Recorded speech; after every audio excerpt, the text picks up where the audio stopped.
Hello friends, तो आज हम आप सबके लिए हिंदी का प्रीवियस ईयर पेपर जो जनवरी 2022 में हिंदी का हुआ था वह प्रीवियस ईयर पेपर मैं आप सबको कराने वाला हूं।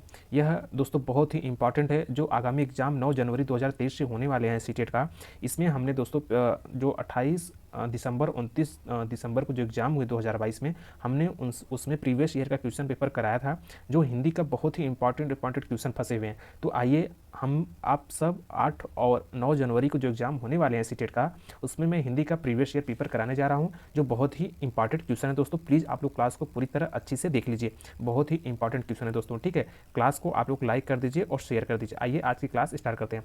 आज का पहला क्वेश्चन है दोस्तों, निम्नलिखित गद्यांश, क्या कहा है, गद्यांश को पढ़कर पूछे गए प्रश्नों के सबसे उपयुक्त तो उत्तर वाले विकल्प को चुनिए। ठीक है, तो गद्यांश दिया हुआ है, उसको हमको आप सबको पढ़ना है और उसके आंसर को देना है। ठीक है, तो आइए गद्यांश को पढ़ा जाए। बेल वृक्ष अपने वंश का अकेला वृक्ष है। तो दोस्तों सबसे पहले गद्यांश को अच्छे से पढ़िए। बेल वृक्ष अपने वंश का, किसका दोस्तों, अपने वंश का एक अकेला क्या है, वृक्ष है। भारत में बेल वृक्ष जंगली अवस्था में हिमालय के शुष्क पर्वतीय भागों में, कहाँ दोस्तों, शुष्क पर्वतीय, जो मैं चीज़ गोला कर रहा हूँ उसको इंपॉर्टेंट है, शुष्क पर्वतीय भागों में 1350, कितना दोस्तों, 1350 मीटर तक की ऊंचाई वाले भागों में देखने को मिल जाता है। कितने मीटर, 1350 मीटर तक ऊंचाई वाले भागों में देखने को मिल जाता है। इसके साथ ही यह मध्य भाग में और दक्षिण भारत में भी मिलता है। कहाँ कहाँ मिलता है, मध्य भाग में और दक्षिण भारत में भी मिलता है। इसे देश के अलग अलग स्थानों पर तथा अलग अलग भाषाओं में अलग अलग नामों से जाना जाता है। ठीक है, तो हिंदी, उर्दू और बांग्ला में इसे बेल कहते हैं। प्राचीन हिंदी में इसका नाम श्रीफल है दोस्तों।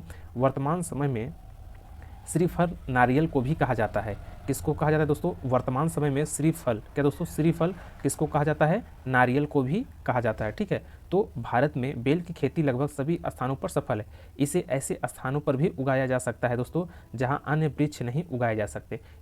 यह वृक्ष दोस्तों ऐसे स्थानों पर भी उगाया जा सकता है जहां अन्य वृक्ष नहीं उगाए जा सकते हैं। ठीक है, और बेल में तापमान का उतार चढ़ाव सहन करने की अद्भुत क्षमता होती है दोस्तों।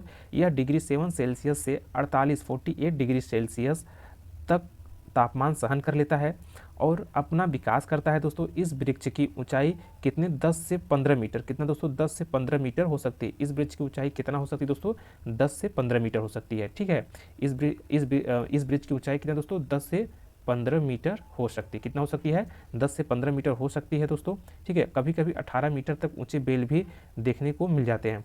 बेल का तना अधिक मोटा नहीं होता दोस्तों। बेल वृक्ष के तने और शाखाएं दोस्तों जो होती हैं, क्या दोस्तों, उनकी शाखाएं और उपशाखाएं की छाल मोटी, कोमल और परतदार होती हैं। यह पतझड़ के मौसम में पूरी तरह पर्णविहीन हो जाता है दोस्तों और फिर इस पर धीरे धीरे नई पत्तियां आ जाती हैं। बेल वृक्ष की ताज़ी और नई पत्तियां कोमल और चमकदार हल्का गुलाबीपन के लिए होती हैं दोस्तों। बेल वृक्ष के बीज को छोड़कर इसके सभी अंग औषधीय महत्व के लिए होते हैं दोस्तों। ठीक है, तो आइए इसका क्वेश्चन क्या है दोस्तों उसको देखते हैं। इसमें क्या बोला है दोस्तों, प्राचीन हिंदी में बेल को कहा जाता था। तो प्राचीन हिंदी में बेल को क्या कहा जाता है दोस्तों, आप लोग कमेंट बॉक्स में जल्दी जल्दी बताइए क्या कहा जाता है, श्रीदामा, श्रीफल, बेल या फिर बिल्वम। तो जैसे आप लोग यहाँ पढ़िए, अभी अभी हमने यहाँ पे कराया दोस्तों, प्राचीन हिंदी में इसका नाम श्रीफल था। क्या दोस्तों, यहाँ पे देखिए प्राचीन, यहाँ पे देखिए क्या है दोस्तों, प्राचीन हिंदी में इसका नाम क्या था दोस्तों, श्रीफल था। इसका नाम क्या था दोस्तों, श्रीफल। तो हमारा ऑप्शन क्या हो जाएगा दोस्तों, ऑप्शन बी हो जाएगा। क्या नाम था दोस्तों, श्रीफल। ठीक है, श्रीफल, इसका प्राचीन में हिंदी में बेल को क्या कहा जाता है, श्रीफल के नाम से जाना जाता है। ठीक है, तो क्या नाम था दोस्तों, श्रीफल। और यहाँ पे मैं एक चीज़ और बता दूँ दोस्तों, जैसे वर्तमान में श्रीफल किसको कहा जाता है, वर्तमान में श्रीफल किसको कहा जाता है, नारियल को कहा जाता है। ठीक है दोस्तों, नारियल को किसको कहा जाता है, नारियल को कहा जाता है। प्लीज़ इसको आप लोग नोट्स में लिख लीजिएगा। ठीक है, बहुत ही इंपॉर्टेंट क्वेश्चन, बहुत ही इंपॉर्टेंट क्लास में आप सबके लेके आया हूँ। ठीक है, आइए अगला क्वेश्चन देखते हैं। अगला क्वेश्चन क्या है, भारत में बेल की खेती होती है। तो भारत में बेल की खेती होती है दोस्तों, भारत में बेल खेती लगभग सभी स्थानों पर होती है। ठीक है, तो भारत में बेल की खेती होती है कहाँ कहाँ दोस्तों, लगभग सभी स्थानों पर होती है दोस्तों। दक्षिण भारत के तटों पर भी होती है और उत्तर भारत के शुष्क स्थानों पर भी होती है, लगभग सभी पर्वतीय स्थानों पर और लगभग सभी स्थानों पर। तो ऑप्शन हमारा 4 हो जाएगा। ठीक है, ऑप्शन हमारा 4 हो जाएगा, 4 आंसर, लगभग सभी स्थानों पर, सभी स्थानों पर। ठीक है, लगभग कहाँ पे होता है दोस्तों? लगभग सभी स्थानों पर होता है। ठीक है दोस्तों, अगला क्वेश्चन देखते हैं। अगला क्वेश्चन क्या है? बेल वृक्ष में किस अंग में औषधीय गुण नहीं होते? तो कौन दोस्तों? पत्तियां, फल, जड़ और बीज। तो बेल वृक्ष में बीज को छोड़कर इसके सभी अंग औषधि महत्व के होते हैं दोस्तों, जैसे पत्तियां, फल, जड़। तो इसमें क्या हो जाएगा दोस्तों? बीज। बीज इसका ऐसा है दोस्तों, इसमें औषधीय गुण नहीं होते। क्या नहीं होते दोस्तों? औषधीय गुण नहीं होते हैं। ठीक है दोस्तों, इसके बीज में औषधीय गुण नहीं होते हैं। और जो इसकी पत्तियां हैं दोस्तों, पत्तियां, फल और जड़, इन तीनों में क्या होता है दोस्तों? औषधीय होते हैं, औषधीय गुण होते हैं। ठीक है दोस्तों, औषधीय महत्व के होते हैं। किसके लिए होते हैं? औषधीय महत्व के लिए होते हैं, महत्व के लिए होते हैं। ठीक है, तो हमारा आंसर क्या हो जाएगा? बीज हो जाएगा। ठीक है, ये हमारा क्या हो जाएगा?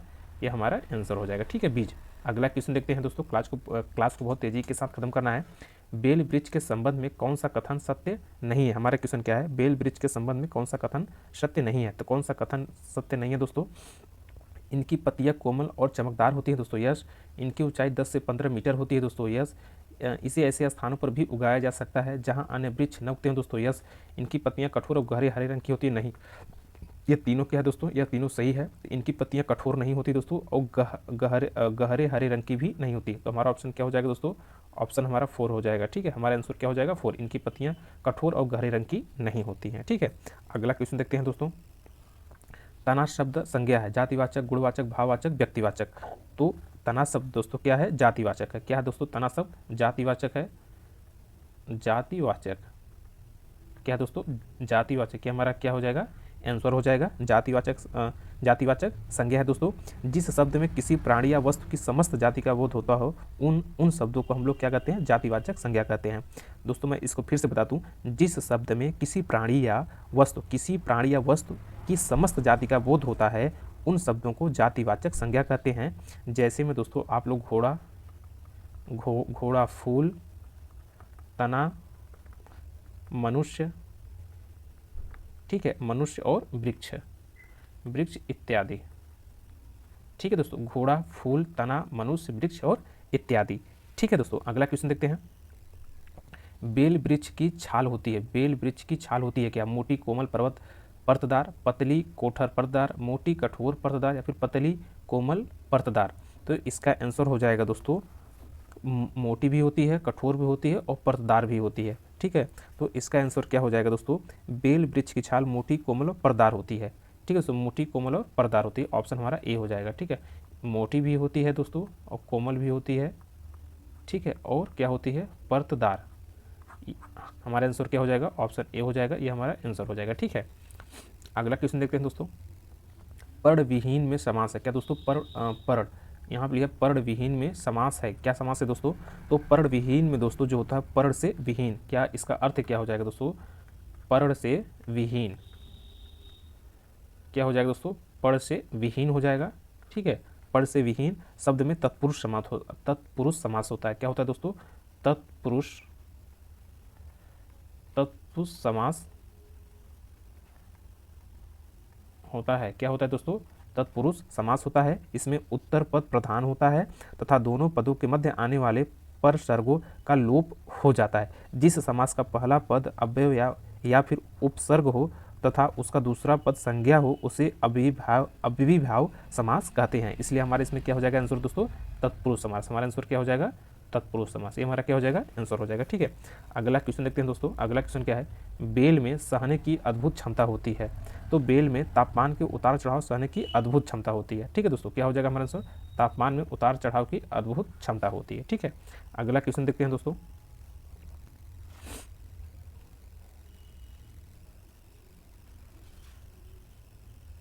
अगला क्वेश्चन क्या कर रहा है दोस्तों? निम्नलिखित में गद्यांश क्या कर रहा है? गद्यांश को पढ़कर पूछे गए प्रश्नों के सबसे उपयुक्त उत्तर वाले विकल्प को चुनिए। इसमें दोस्तों वही चीज़ है।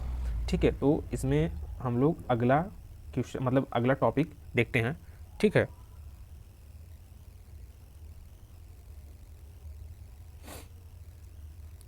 अगला पद्यांश यहाँ से आता है। ठीक है दोस्तों, अगला पद्यांश यहाँ से आता है। निम्नलिखित में गद्यांश क्या पूछा है? गद्यांश को पढ़कर पूछे गए प्रश्नों को 129 से 135 तक सबसे उपयुक्त उत्तर वाले विकल्प को चुनिए। क्या क्या होगा दोस्तों इसका? इसमें देखिए, यदि हमारे वृक्ष क्या है दोस्तों, स्वस्थ हैं, क्या है दोस्तों, यदि हमारे वृक्ष स्वस्थ हैं, क्या है दोस्तों, तो क्या होगा दोस्तों, इसमें है यदि हमारे वृक्ष क्या हैं, स्वस्थ हैं, तो निश्चित मानिए हम भी स्वस्थ हैं। हमें तो वायु प्राण उन्हीं से मिलती है। हम कार्बन डाइऑक्साइड छोड़ते हैं या उन्हें देते हैं और वे बदले में ऑक्सीजन देते हैं दोस्तों, जो हमारे जीवन की हर गतिविधि के लिए आवश्यक है। हमारे स्वास्थ्य का हर बिंदु ऑक्सीजन की उपलब्धता से अनुप्रमाणित है। भले ही यह बात हमें काल्पना लोक की लगती हो, लेकिन यह वैज्ञानिक प्रामाणिकता भी रखती है। इसमें रत्ती भर भी संदेह करने की गुंजाइश नहीं है। हम यदि अपने आसपास खड़े वृक्षों की रक्षा का जिम्मा अपने कंधों पर उठा ले तो निश्चित मानिए हमने अपने स्वास्थ्य को लंबे समय तक स्वस्थ रखने की गारंटी प्राप्त कर ली है। और वृक्षों की रक्षा में ही हमारे जीवन की सुरक्षा का राज छुपा हुआ है दोस्तों। कहा जाता है कि एक स्वस्थ मन हजारों सोने की सिंहासनों से कहीं अधिक मूल्यवान होता है, क्योंकि स्वस्थ मन ही स्वस्थ समाज और स्वस्थ देश की रचना करने में असमर्थ है। ठीक है दोस्तों। कुत्सित विचारों वाले लोग अपना जीवन तो चला सकते हैं, लेकिन समाज और देश को नहीं चला सकते। करोड़ों परिवारों के सुनहरे भविष्य के बारे में वही चिंतन, मनन और सृजन कर सकता है जो व्यर्थ के लालच, लोभ व षड्यंत्रों से मुक्त हो, जिस पर किसी भी प्रकार का कोई अनुचित दबाव न हो दोस्तों।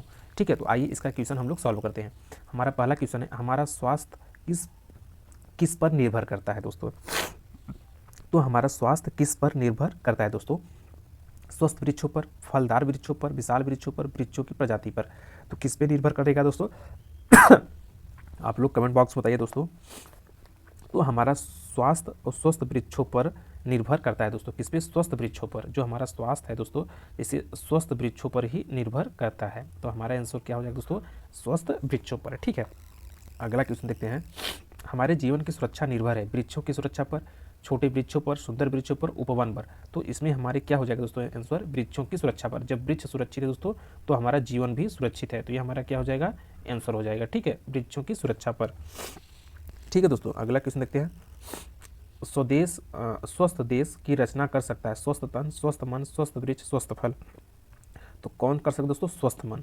हमारे आंसर क्या हो जाएगा दोस्तों? स्वस्थ मन। ठीक है, स्वस्थ मन ही स्वस्थ देश की रचना कर सकता है दोस्तों। कहा जाता है कि एक स्वस्थ मन हजारों सोने के सिंहासनों से कहीं अधिक मूल्यवान होता है।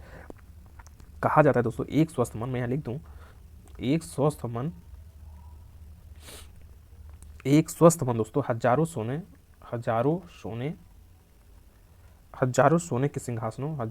के सिंहासनों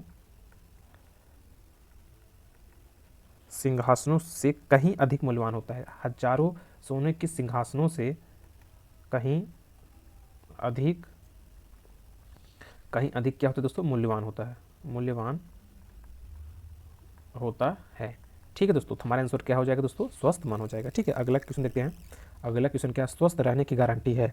तो स्वस्थ रहने की गारंटी क्या दोस्तों? बुरे विचारों से दूर रहना दोस्तों, नहीं। लालच और लोभ से दूर रहना दोस्तों, नहीं। दुनिया के सभी पेड़ों की रक्षा करना। क्या हो जाएगा दोस्तों? दुनिया के सभी पेड़ों की रक्षा करना। हमारा आंसर क्या हो जाएगा दोस्तों? ऑप्शन 3, आंसर नंबर 3 हो जाएगा दोस्तों। दुनिया के सभी पेड़ों की रक्षा करना स्वस्थ रहने की गारंटी है दोस्तों। यदि हम अपने आसपास खड़े वृक्षों की रक्षा का जिम्मा अपने कंधों पर उठा ले तो निश्चित मानिए हमने अपने स्वास्थ्य को लंबे समय तक स्वस्थ रखने की गारंटी प्राप्त कर ली है। ठीक है, अगला क्वेश्चन देखते हैं दोस्तों। अगला क्वेश्चन क्या है? वृक्ष की पर्यायवाची नहीं है द्रुम, तरु, पादप, डाल। तो कौन नहीं दोस्तों? वृक्ष की डाल। हमारा आंसर क्या हो जाएगा? डाल। तो डाल वृक्ष की पर्यायवाची शब्द नहीं है दोस्तों। डाल का पर्याय शब्द डाली होता है। तो डाल का पर्यायवाची क्या होता है दोस्तों? डाली होता है। ठीक है दोस्तों, तो डाल का पर्यायवाची जो होता है दोस्तों, टाली, टहनी, डाली, टहनी और वृत्त। ठीक है, और शाखा आदि, ये सब क्या होता है दोस्तों? डाल का पर्यायवाची होते हैं। और जबकि वृक्ष का पर्यायवाची दोस्तों तरु, अगम, और वृक्ष का पर्यायवाची क्या होगा दोस्तों? वृक्ष का मैं लिख देता हूँ। वृक्ष का पर्यायवाची क्या होगा दोस्तों? तरु, अगम, पेड़ और पादप, बीटप, ये सब क्या होंगे दोस्तों? तरु, अगम, पेड़, पादप, बीटप, ये सब वृक्ष के क्या हैं? पर्यायवाची हैं। ठीक है दोस्तों, अगला क्वेश्चन देखते हैं। अगला टॉपिक क्या है दोस्तों? अगला क्वेश्चन क्या? स्वस्थ मन सोने के सिंहासन से अधिक मूल्यवान है क्योंकि स्वस्थ मन स्वस्थ समाज और देश का निर्माण करता है दोस्तों। स्वस्थ मन सोने के सिंहासन खरीदे जा सकते हैं दोस्तों, नहीं। स्वस्थ मन में आत्मविश्वास अधिक होता है दोस्तों, नहीं। स्वस्थ मन किसी की परवाह नहीं करता, नहीं दोस्तों, स्वस्थ मन होता है जो, वह स्वस्थ समाज और देश के निर्माण करता है। हमारा आंसर क्या हो जाएगा दोस्तों, ऑप्शन ए हो जाएगा। ठीक है,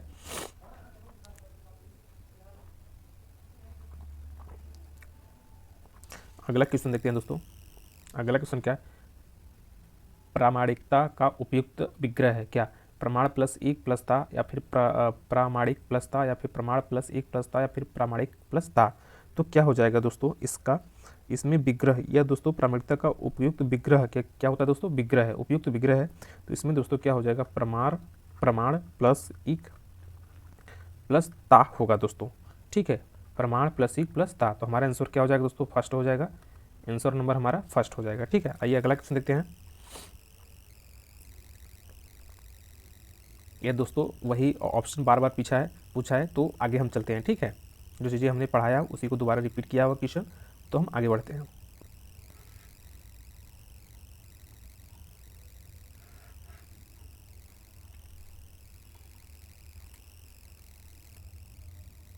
अगला क्वेश्चन देखते हैं दोस्तों। अगला क्वेश्चन क्या है कि अध्यापक द्वारा आयोजित किसी गतिविधि में संलग्न बच्चों के साथ अंतःक्रिया है।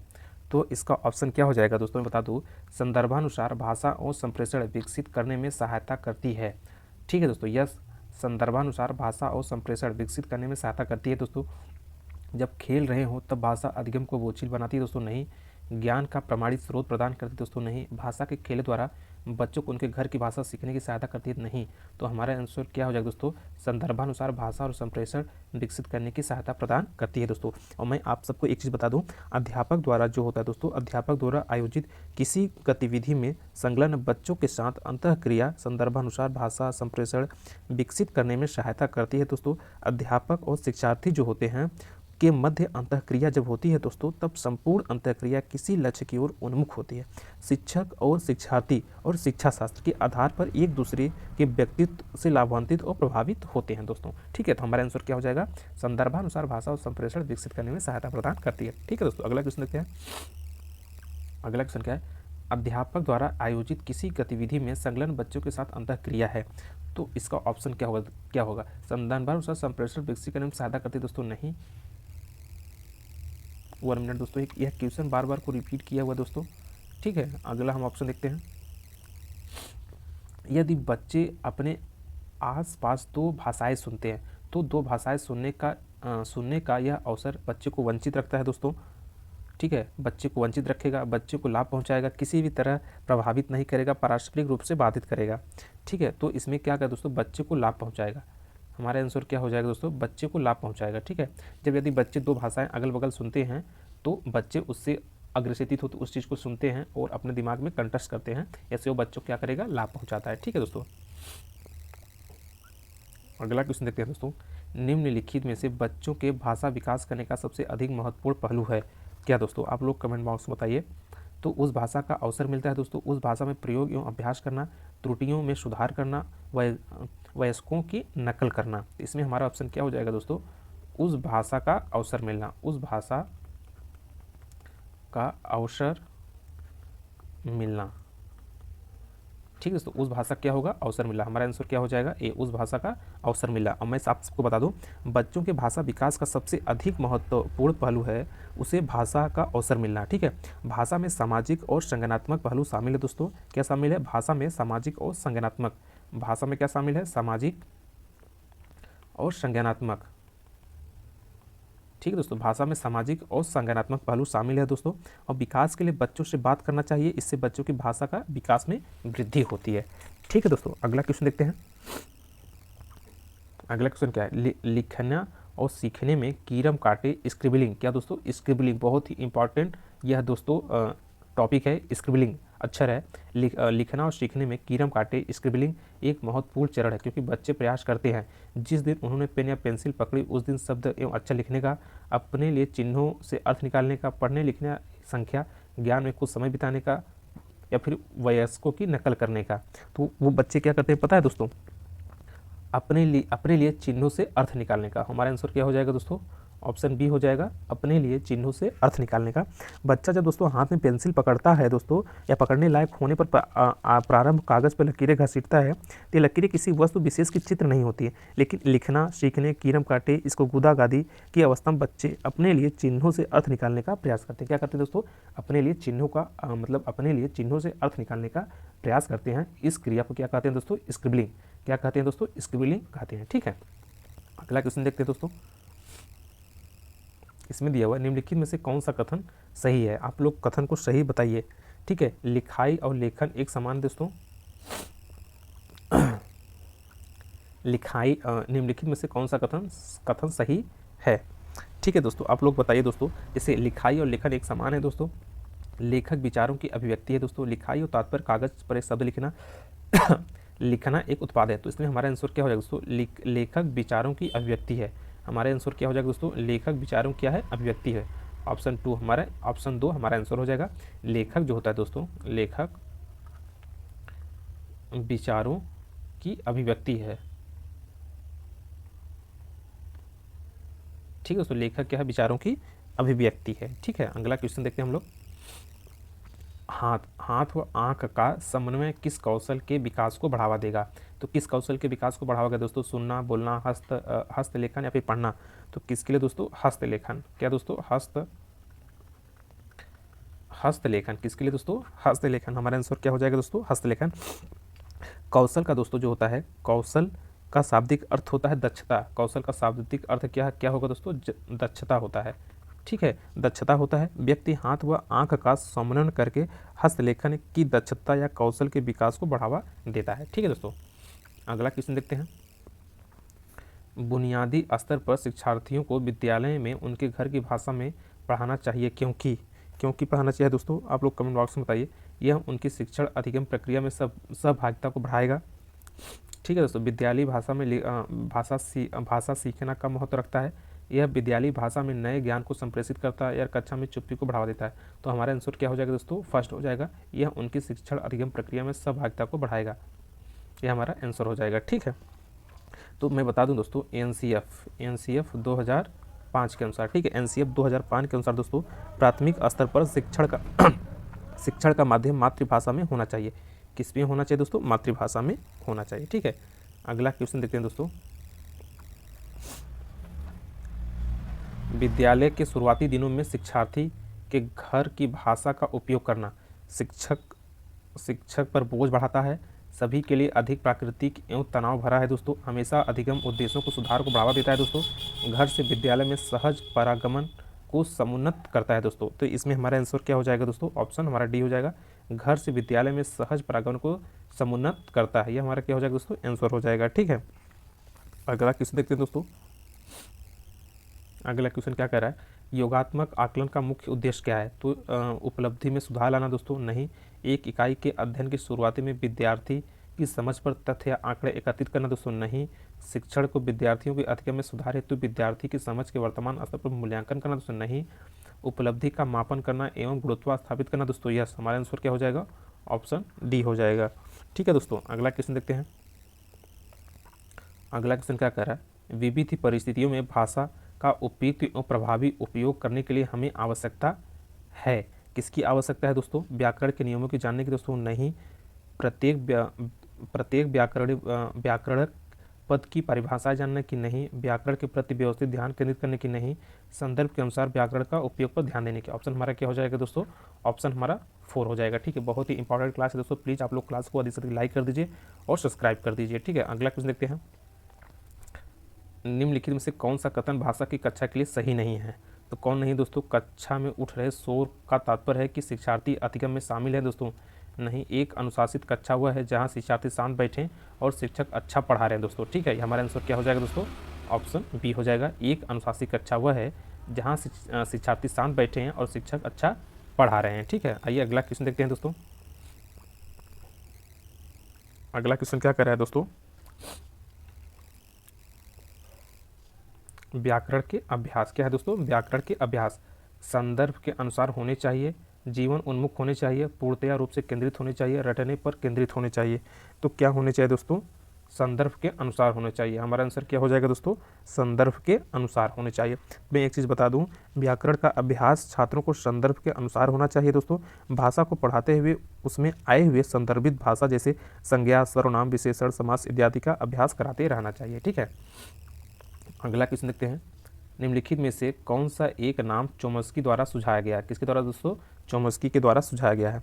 तो हम बता दें दोस्तों, जब बच्चा जन्म लेता है तब उसमें भाषा की बुनियादी योग्यता नहीं होती दोस्तों, नहीं होती है। बच्चे जिस संस्कृति में जन्म लेते हैं उसके अनुसार विभिन्न तरीके और विभिन्न गति पर भाषा सीखते हैं दोस्तों, नहीं। भाषा अर्जित करने के लिए नैसर्गिक मानवीय योग्यता होती है दोस्तों। यस, हमारा आंसर क्या हो जाएगा दोस्तों? आंसर हमारा 3 हो जाएगा। भाषा अर्जित करने की नैसर्गिक मानवीय योग्यता होती है दोस्तों। ठीक है, तो नॉम चोम्स्की का मानना है कि दोस्तों भाषा अर्जित करने के लिए नैसर्गिक मानवीय योग्यता होती है दोस्तों। उनके अनुसार बच्चों में भाषा सीखने की जन्मजात क्षमता होती है। क्या क्या होती है दोस्तों? जन्मजात क्षमता होती है, जन्मजात क्षमता